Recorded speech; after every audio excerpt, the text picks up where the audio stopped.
예, 오늘은 당의 혁신을 총괄할 혁신위원회가 출범하는 날입니다.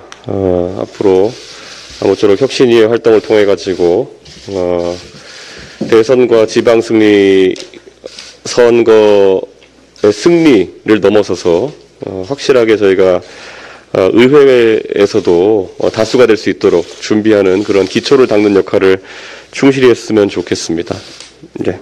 그래도 여야 원내대표 회동이 불발되었습니다. 우리 국민의힘은 인내심을 갖고 원만한 합의를 위해 노력했습니다. 처음으로 돌아가 봅시다. 원구성 지연 책임이 누구에게 있습니까? 민주당이 여야 원내대표 합의를 일방 파기한 데 따름입니다. 지난해 민주당은 법사위원장을 1년 뒤 내놓는 조건으로 법사위원장 권한을 대폭 축소하는 국회법 개정을 요구했습니다. 우리 국민의힘은 민주당을 믿고 약속을 지켰습니다. 법사위 계류 기간을 120일에서 60일로 대폭 축소하고 심사 범위도 엄격히 제한했으며 60일 이후에는 자동으로 본회의에 부의되도록 국회법 개정에 협조했습니다. 그런데 민주당은 만기일에 부도를 냈습니다. 법사위원장은 당연히 국민의힘이 맡기려 했는데 예산값 못 갚겠다고 배짱을 부리고 있습니다. 민생 경제가 어렵습니다. 국민들께서는 하루속히 국회가 정상 운영되어 물가 안정, 규제 혁파 등을 위한 입법을 요구하고 있습니다. 복잡하게 계산기 두드릴 필요 없습니다. 해결책은 간단합니다. 민주당이 1년 전 약속을 지키면 됩니다. 그러면 오늘 당장이라도 국회의장단을 선출할 수 있습니다. 고물가, 고금리, 고환율 상황이 지속되고 있습니다. 6, 7월 물가는 5월의 5.4%보다 웃도는 수준이 될 것으로 예상되며 미국 연방준비위원회의 자이언트 스텝으로 인한 금리 인상 압박도 커지고 있습니다. 정부가 민생 부담을 우려해서 전기, 가스요금 인상 결정을 연기했지만 문 정권의 탈원전 청구서를 무작정 덮어놓을 수만은 없습니다. 정부는 최대한 물가 상승을 억제하고 경제 활력을 불어넣을 종합대책을 마련하고 있습니다. 하지만 정부 혼자 뛰어서는 정책 효과를 극대화할 수 없습니다. 민관이 위기 극복을 위해 손을 맞잡아야 합니다. 특히 가계부채는 가정경제뿐만 아니라 국가경제에도 시한폭탄이 될 수 있습니다. 그동안 시중은행들이 예금과 대출금리 차이로 과도한 폭리를 취했다는 비판이 계속되어 왔습니다. 시장의 자율성을 해치지 않는 범위 내에서 고통분담 노력을 함께 해야 합니다. 유류세 역시 정부는 세수 부족 우려에도 불구하고 인하폭을 최대한 늘렸습니다. 정유사들도 고유가 상황에서 혼자만 배불리려 해서는 안 됩니다. 우리 국민의힘은 고통분담에 동참하는 기업에 인센티브를 주는 방안을 정부와 적극 협의하겠습니다. 민생위기 극복을 위해 상생의 노력을 함께 기울일 수 있기를 바랍니다. 국민의힘 혁신위원회가 오늘 출범합니다. 정당의 혁신은 늘 진행돼야 하고 혁신 없는 정당은 존재할 수 없습니다. 정당의 지향점과 가치를 분명히 하는 혁신의 과제, 방향성, 내용이 중요합니다. 지난 3구 대통령 선거와 6.1 지방선거 결과는 더불어민주당의 자멸에 따른 것입니다. 세대의 갈등, 젠더의 갈등, 젊은 층의 정치 참여 외면 등 두 전국 단위 선거에서 노출된 문제에 어떻게 대응할지 깊이 있게 검토해야 합니다. 국민통합이라는 가치를 더 공고히 하는 방안, 정당 민주주의와 당내 민주주의 활성화 방안도 혁신의 과제가 되어야 합니다. 조국 수호로 상징되는 팬덤 정치와 내로남불, 각종 성범죄에 대한 무분별한 용인이 더불어민주당의 패착이라는 전문가들의 진단 역시 타산지석으로 삼아야겠습니다. 더불어민주당이 강행 처리한 임대차법이 오는 8월로 시행 2년을 맞습니다. 고금리가 본격화하면서 월세가 늘어나는 현상은 가속화하고 있고 그만큼 전월세 대란이 예고되고 있습니다. 그제 발표한 윤석열 정부의 첫 부동산 대책은 임대차 시장 안정이 핵심입니다. 임대인과 임차인을 갈라치지 않고 상생을 통해 주거 안정을 꾀하자는 내용입니다. 임차인의 월세 세액 공제율과 원리금 상환액 소득공제를 바꾸려면 법 개정이 시급합니다. 물론 근본적인 해법은 임대차 3법을 손질하는 것입니다. 그러나 더불어민주당은 국회에 일절 응하지 않고 있습니다. 최소한 8월 전월세 대란을 막기 위한 법 개정만큼이라도 참여해 주실 것을 더불어민주당에 호소합니다. 네, 어제 더불어민주당의 전 행안위 소속 의원님들께서 소통관에 모여서 기자회견을 하시고 이런 말씀을 하셨어요. 경찰국 신설 권고안의 강행 시에 이상민 행안부 장관을 탄핵할 것, 걸핏하면 탄핵할 것이라고 하는데요.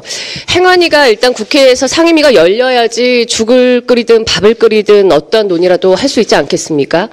소속 국회의원이 170분이나 되는 더불어민주당이 이걸 모를 리가 절대 없을 텐데요. 안타깝게도 현재 행안위는 저희가 후반기 국회가 시작됐음에도 불구하고 열리지 못하고 있습니다. 왜냐? 이 탄핵을 거론하며 항의하셨던 더불어민주당 의원님들께서 원구성의 협상에 지금 임하지 않고 제대로 회피하며 상임위가 구성될 수 있는 그 요건을 갖춰주지 않으시기 때문입니다. 야당인 더불어민주당이 문제 삼는 부분, 방금 경찰국 관련 부분이라고 제가 말씀을 드렸는데 이거 행안위에서 따져야 될 문제죠. 또 이것뿐만 아니라 국민들 관심이 높아서 다시 한번 저희가 확인하고자 하는 서해상의 우리 해수부 공무원 피격 소해 사건, 이런 것들은 정보위나 국방위에서 제대로 확인하고 따져봐야 될 문제입니다. 이런 많은 현안들, 또 민생 현안들을 따져야 될 상임위가 열려야 되는데 상임위를 소집하자거나 긴급 현안 질의를 하자는 이야기조차 할 수 없는 이 상황이 저희는 집권 여당으로서 상당히 개탄스럽습니다. 일하자는 국회, 일 잘하는 국회, 일하는 국회 하자던 더불어민주당에 불과 몇 달 전까지 구호 외치던 의원님들 다 어디 가셨습니까?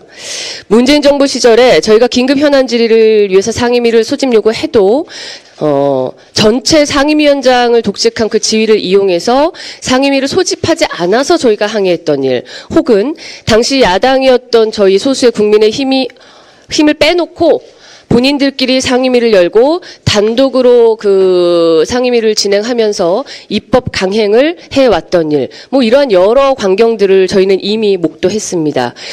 저희가 규탄하고 항의했던 그 시간들이 오히려 이제 상임위나 그나마 열릴 수 있었던 그 시간들이 아쉽다, 그립다 할 정도인데요. 너무 지속되고 있는 것 같습니다.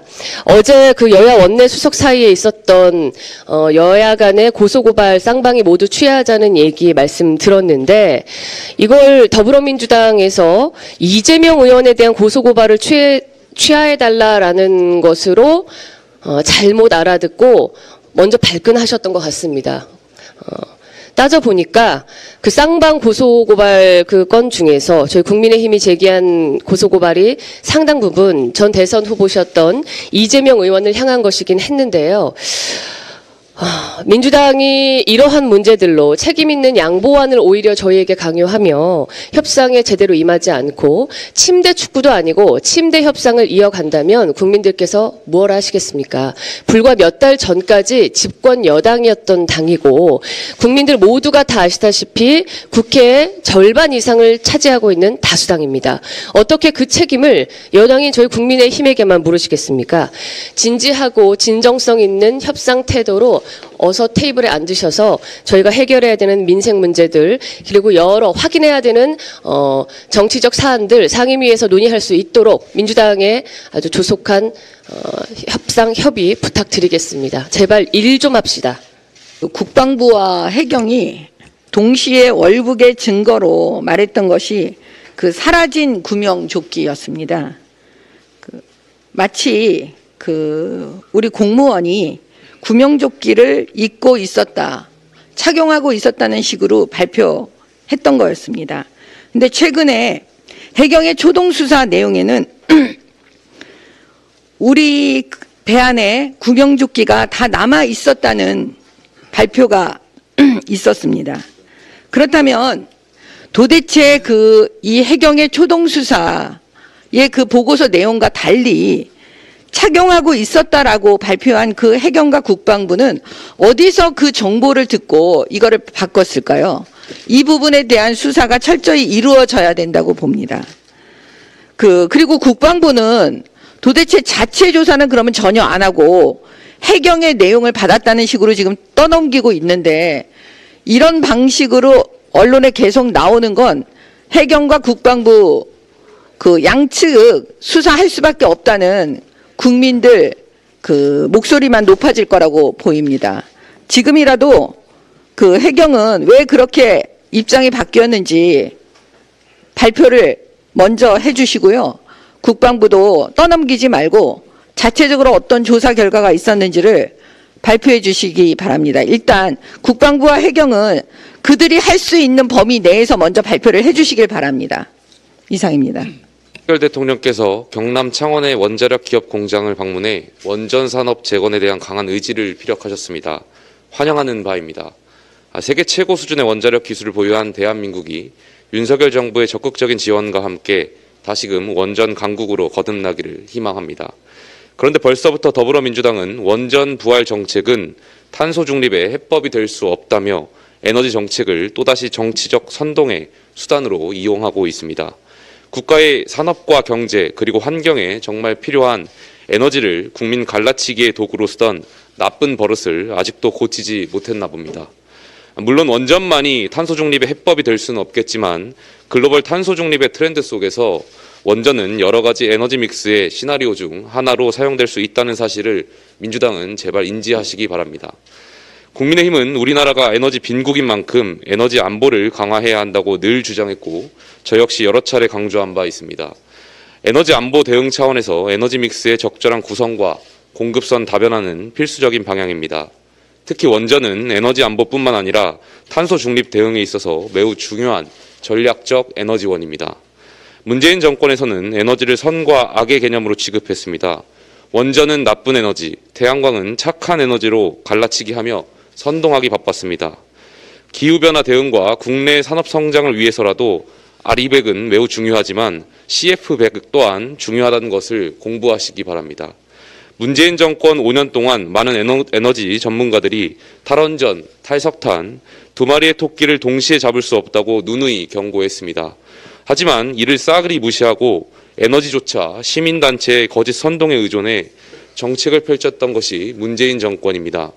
이제 윤석열 정부에서는 이러한 비정상을 정상으로 돌려놓으려고 합니다. 민주당이 진정 책임 있는 야당이 되고 싶다면 어줍지 않은 논리로 딴지를 걸 것이 아니라 민생 우선이라는 원칙 아래 적극적인 협조를 부탁드리겠습니다. 이상입니다. 대한민국의 원전 기술은 명실상부 세계 최고 수준으로 대한민국의 국격이었습니다. 하지만 문재인 정부의 정치적 편향성으로 시작된 탈원전 정책으로 지난 5년 동안 한국이 주도하는 해외 원전 사업 수준은 전무한 실정이었습니다. 국내 원전 기업들은 줄줄이 폐업했고 전문 인력들은 먹고 살기 위해 현장을 떠나서 원전 산업이 쑥대밭이 되었습니다. 어렵게 입시 경쟁을 뚫고 들어간 원자력 공학과 학생들은 전과를 신청하거나 자퇴라는 결정을 내리는 등 정치를 과하게 끌어들여 무리하게 추진한 탈원전 정책은 전도 유망했던 대한민국의 원전 인재들의 인생을 송두리째 흔들어 놔버렸습니다. 어제 윤석열 대통령은 원전 현장을 방문해 대한민국을 원전 최강국 건설의 주역으로 재도약할 수 있도록 적극 지원하겠다고 밝혔습니다. 최근 러시아의 우크라이나 침공 등으로 해외 원전 시장에 지각 변동이 일고 있습니다. 약 8조 원 규모의 체코 두코바니 신규 원전 수주전에서 러시아와 중국이 제외되어 한국, 미국, 프랑스 3파전으로 압축될 것으로 전망이 됩니다.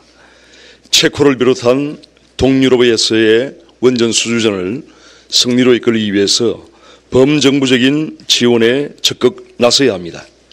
국가 백년대계인 에너지 정책을 올바르게 세울 수 있도록 국민의힘은 윤석열 정부와 함께 최선을 다해 노력하겠습니다.